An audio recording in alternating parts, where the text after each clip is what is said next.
One of the biggest challenges Irrational faced when developing Bioshock was figuring out a way to retain the feeling of a deep RPG while making the game accessible to a broader console audience. Ultimately, the team succeeded in creating an intricate system of weapon and character upgrades that gave the player choice and customization while keeping the gameplay fast, lean, and engaging.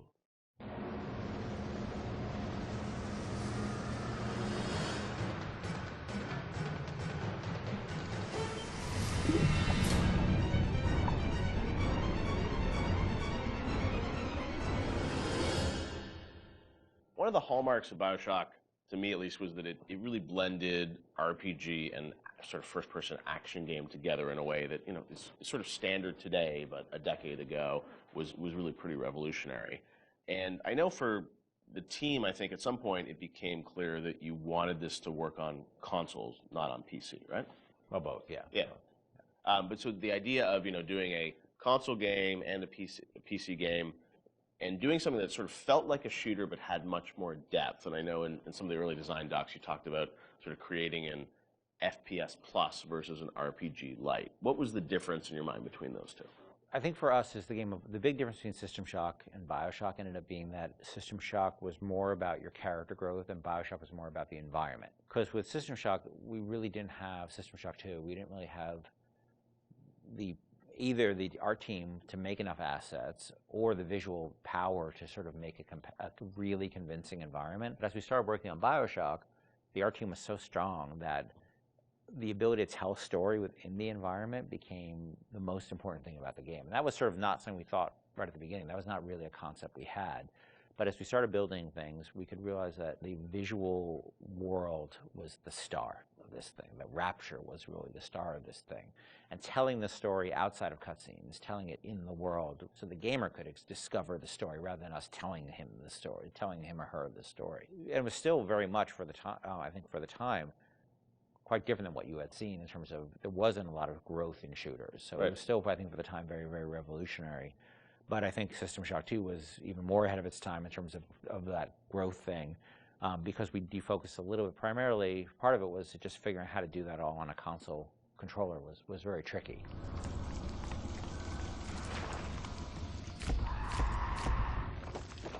No, I remember even the early demos, and people like, you see a plasma, you see like a upgraded weapon, people are like, oh, I've never seen that before in a shooter. And that was, when you were coming out of the sort of, the Quake, Doom, Half-Life, where it's like you have, 8 weapons on the keyboard, and you sort of knew what they were, and they weren't going to change. Yeah. Sean, was that something that, from a sort of creative standpoint, was it always clear that that was something you guys wanted to do, or it evolved over time because you wanted to have more depth in the game? I mean, it certainly evolved over time, and each upgrade path was slightly, had its own unique challenges. Like certainly upgrading the weapons, you had to design a base weapon that didn't feel like crap, still felt like something that you wanted to use, but then the ability to add the upgrades to that, and each of the upgrades can come in any order, so you have to be aware that this, parts A, B, and C could come in at any different time to upgrade the weapon. In a first-person shooter, that's your star. That's the thing that you're seeing all the time. When it comes to other things, plasmids, things that are, Tonics. Tonics, yes, sorry. It's been a while. Come on, Sean. I know, it's 10 years. Those things were more offloaded to machines that you would then have to interact with, so you're not carrying the inventory around with you. But each of these decisions on how we're going to upgrade the player, it wasn't like a mouse and keyboard. Okay, we can just use the mouse, and you have all these buttons at your disposal. You could arbitrarily point at a part of the screen really easily, which you could do in System Shock too. Yeah, so we certainly learned trial by fire when we were trying to adapt these things to the console at the time. Yeah, and like having different ammo types and stuff like that. Like we went through numerous iterations of the interface to make it. Like we had the first times we sort of put the interface into play. It was very obtuse and very tricky to get your head around, and we just kept working on it and working on it and working on it because you want to feel like second nature. But we spent a lot of time on that.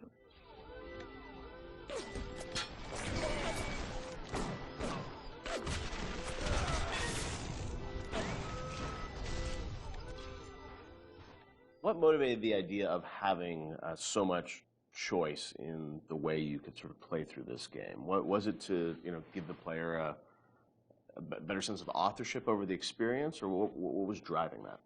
I've always liked the idea of giving the player a lot of agency in terms of their play style and experimenting with the play style and trying different things and seeing what worked and didn't work and interacting with the environment. The notion that it's sort of a playground that you get to play around with and imprint your own desire on was great, because I think we were more skeptical about being able to do that with story at the time. In fact, so much to the point where that become almost like a joke. You know, that becomes the meta joke of the game of how little agency you have in your story. But agency in terms of how you play the experience and how you load out your weapons and how you interact with the environment, as compared to most shooters at the time, where basically like you can shoot them with the shotgun or shoot them with the the pistol. That was really important to us. So we spent a lot of time trying to make the world react in a way that you would expect and hope it to react when you tried something. Right. And some of those system or decisions we made about systems fed back into the narrative, like locking Adam behind Big Daddy and the little sister. Like, you can't get Adam unless you deal with the Big Daddy, which then becomes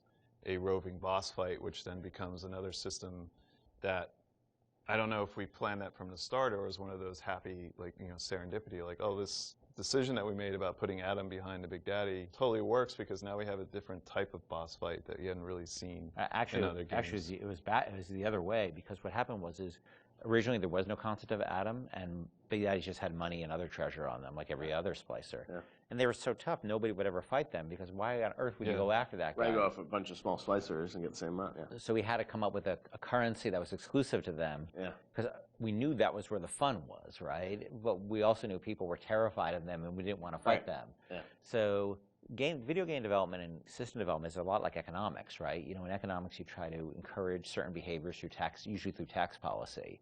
Well, you want business growth, so you lower taxes on certain segments of the business economy, or you want to encourage, people to move into this area, so you make incentives to move in here. We had to make an incentive for players to fight the Big Daddy, and Adam became that incentive. And then once you had this Adam, then you had a new piece of narrative, which they could then incorporate back into the story. Yeah. An old tasty Adam fucking drink. Stay away from her, or it is you who will be shot next. Easy now, Doctor. He's just looking for a wee bit of Adam. Just enough to get by. I'll not have him hurt my little ones. Talk a bit about the plasmids and the vending machines and that sort of whole approach to, I guess, what is kind of a tech tree, but, and coming from PC games, used to strategy games and whatnot, with very complicated ways of how you would upgrade things. I thought you guys did a really interesting approach to how you made it very accessible to a console audience. How did that evolve? Did you know the vending machines were going to be there from the get-go? Well, we had vending machines in System Shock 2, so we were sort of lifting that, and I always thought that was a fun notion because it's a affordance that people already understand. They see a vending machine, they know immediately, oh, that's where I buy stuff, right? Yeah. And you also then have to have a shopkeep. When we talked about wanting to make things, put limitations on ourselves so things felt fully believable. Yeah. If we had a shopkeeper sitting there, you can't shoot him. He sits there, he doesn't say anything. Right. And all of a sudden he feels fake. Where a vending machine, the Circus of Values machine, can feel 100% authentic. Despite the fact that it's selling like ammo and stuff like that, which is, But in an objectivist society where you don't have rules and regulations on that type of thing, it feeds back into the narrative. But you don't then break the fiction at all by having these characters who sort of don't really live and breathe in the world. So the vending machines became an important part of that, but we still want to give them character, and hence and so that clown image came from a piece of, that image is actually from like a fruit container or something from like the 1940s. Okay. And so we had a book of like royalty-free images, and I saw that image, and I'm like, let's put that clown on it, and we'll call it Circus of Values. And then, we wrote some lines for it, decided he'd be this sort of asshole clown, and then we hired the best actor in the world to play that part. That was me. What I cost, my biggest advantage is I didn't cost anything. I didn't know you were really. I was a clown. Yeah, no. I was a clown. I hear it in my head every day. My wife hates that voice. She hates that voice. You can give us a little of it right here. Welcome to the Circus of Values. She does not allow me to do that, so I'll do it outside of the house. Okay. But it allowed us to have something that felt very rich and very real, while being very limited at the same time.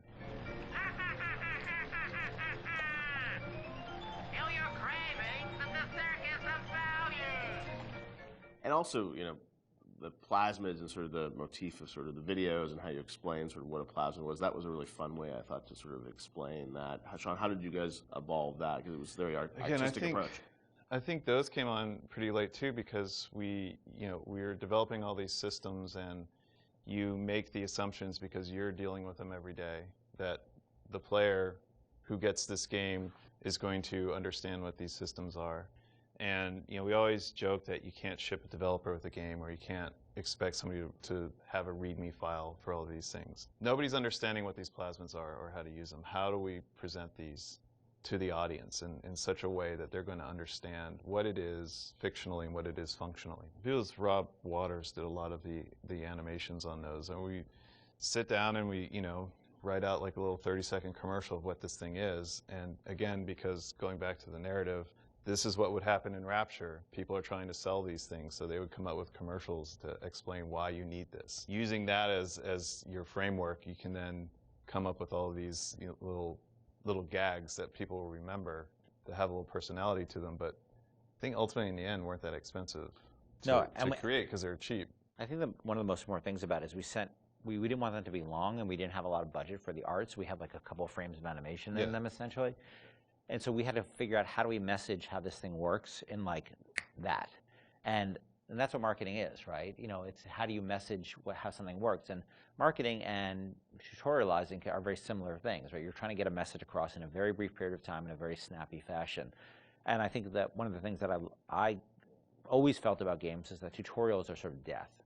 And because they're usually like, you go into a scene and there's like a shooting range or something like that, and narratively they never really make sense either, and they're so boring. And so we always try to put a big burden on ourselves of how do we train people while not letting them know they're being trained, and brevity is really important to that. So we had a bunch of art constraints on that, which also led to a bunch of writing constraints, and so those things were like, I don't even know if they were 30 seconds. Yeah, they were like really short. Yeah, like 15 seconds long. We had to explain a whole plasmid in that period of time, and I think that was a good exercise because it also made the game, it forced us to be concise and to really explain what this thing was like that.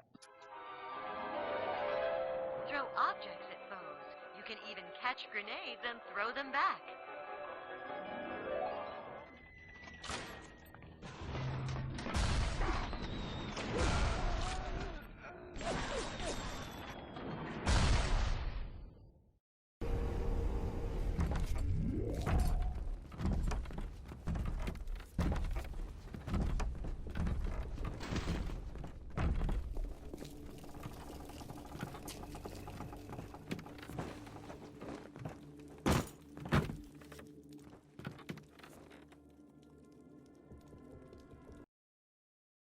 Nailing the perfect marriage of story to gameplay is a science that many developers still struggle with today. Bioshock has left an indelible mark on gaming narrative that can be seen and felt in many modern releases, but Irrational's motto remained from the beginning: don't start with the story, start with the gameplay.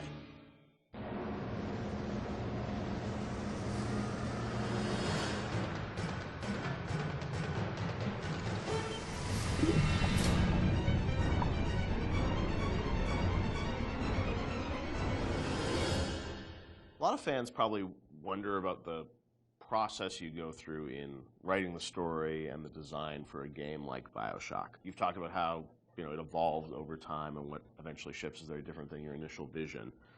Do you guys write like a script or a design document for the game, and that becomes sort of the Bible that everyone drives towards, or do you iterate much more?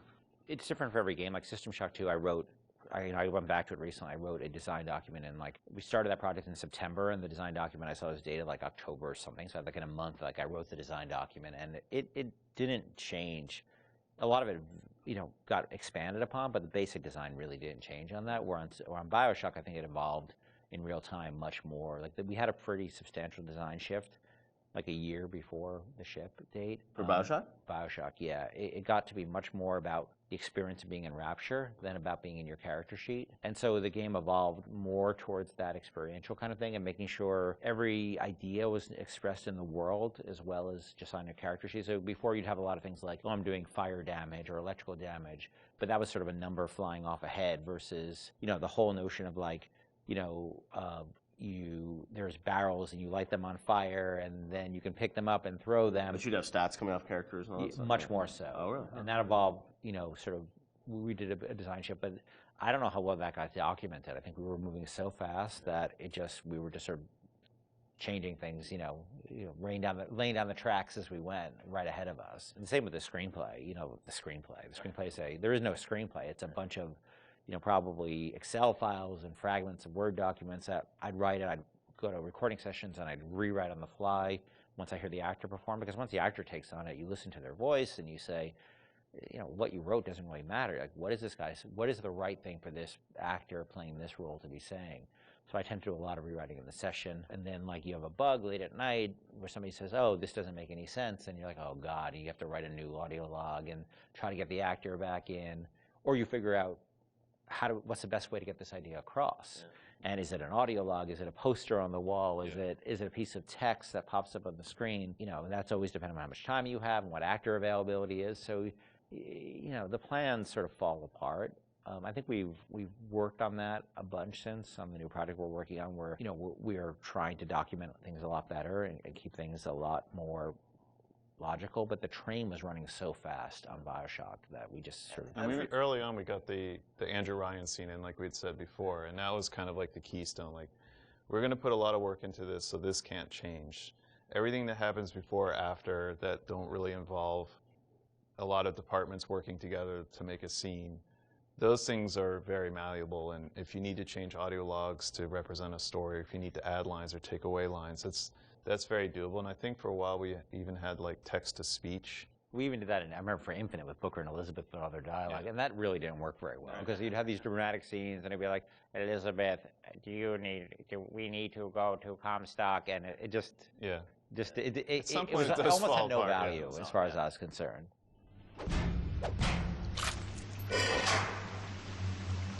Atlas radioed on ahead. Says you were looking for an invite to the fisheries. Nuts, I say. But if your heads up to the Wharf Master's office and find old Peach a research camera, maybe I could manage an invite.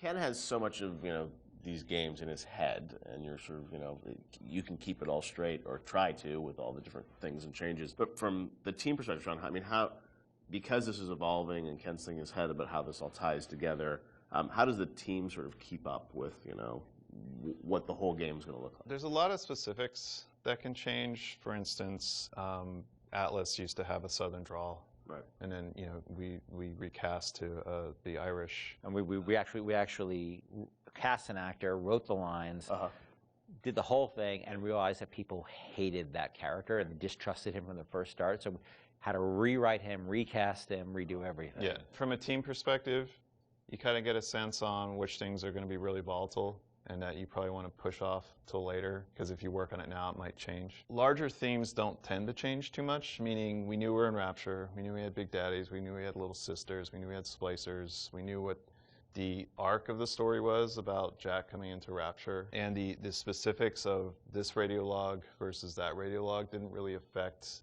anyone outside the audio team at that time, because we could still build the environment. We still knew what the environment was. We still knew what the animations were. There are areas you learn just by working in the same space for a while that this scene, I'm not touching this yet because I know that it's going to get changed a lot. I think these themes are pretty nailed down, so I'm going to focus the team on getting these things done. I won't leave you twisting in the wind. We're going to need to draw out of hiding, but you're going to have to trust me. The audio logs were, a great part of the game, and something that if you're a true fan, people really go in and listen to those and piece that all together. But I imagine there's a lot of work that goes into deciding, well, this is better for an audio log versus game dialogue, and there's the act of sort of cutting back and sort of saying, we need to be clear about what the narrative is for the game. What was that process like? The audio logs, were there things you added at the end, or were those, ideas that you had for the game, but then said, hey, maybe we'd demote these a little bit and make them audio logs? As Sean was saying, there's sort of a hierarchy of expense that you have to face, and so any ideas you have to get across, especially as you start playing the game, you realize, well, this doesn't make sense, that doesn't make sense. You have to figure out how you can introduce that idea And generally, as the train is moving, you try to think of cheaper and cheaper ways to get those ideas across. If it's less important, it goes to an audio log. If it's less important, it goes to a poster on the wall. Well, there's also characters that you can bring in that have audio logs that aren't, Atlas, Tenenbaum, those are your big ones.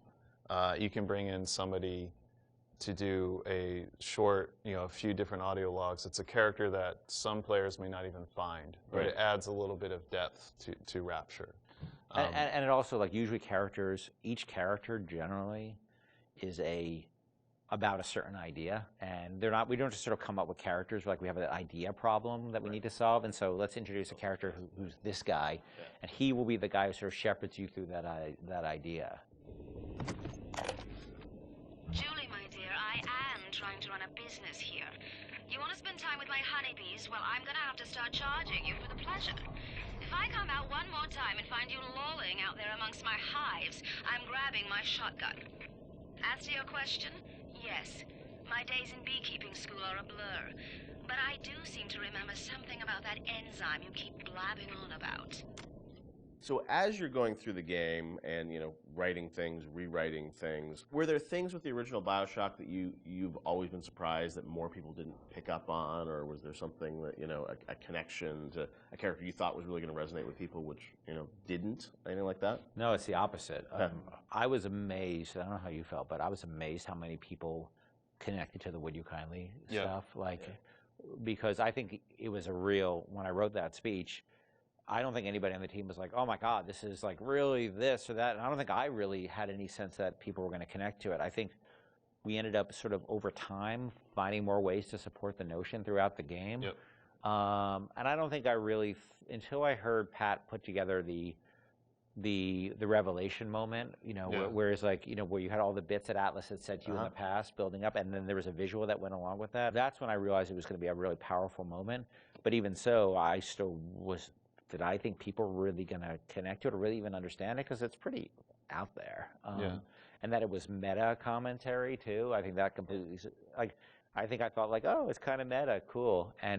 But people connected to it in a much bigger way. Yeah, the choice to age and everything, and also just, being able to kind of roll back and think of all those other moments throughout the game. And so, a great revelation like that, they're few and far between in games where you sort of like, then you want to play it again, you're just like, oh wow, really, that does all make sense, right? Yeah, I think as a team, we were definitely proud of what we had done. But up till that point, SWAT 4 was the biggest game that we worked on, and we had no expectation of that anybody would pick this up. Or even like Bioshock cosplay. I remember the first cosplay I saw with the guy in the Big Daddy suit, and his little daughter was in the kitchen cabinet. I think that was the first one I saw. I was like, what? Whoa, people know this stuff? That's insane. Yeah, people were building these outfits, and that only expanded with Infinite. I mean, that sort of went crazy with Infinite, with people cosplaying Elizabeth and Luteces and Booker. It meant a lot to people, and I don't think that's something we ever saw coming, and we're deeply grateful for it, because it's one thing to make a game and get good reviews and stuff like that. It's another thing to have things that people are having their weddings themed around it, and their tattoos and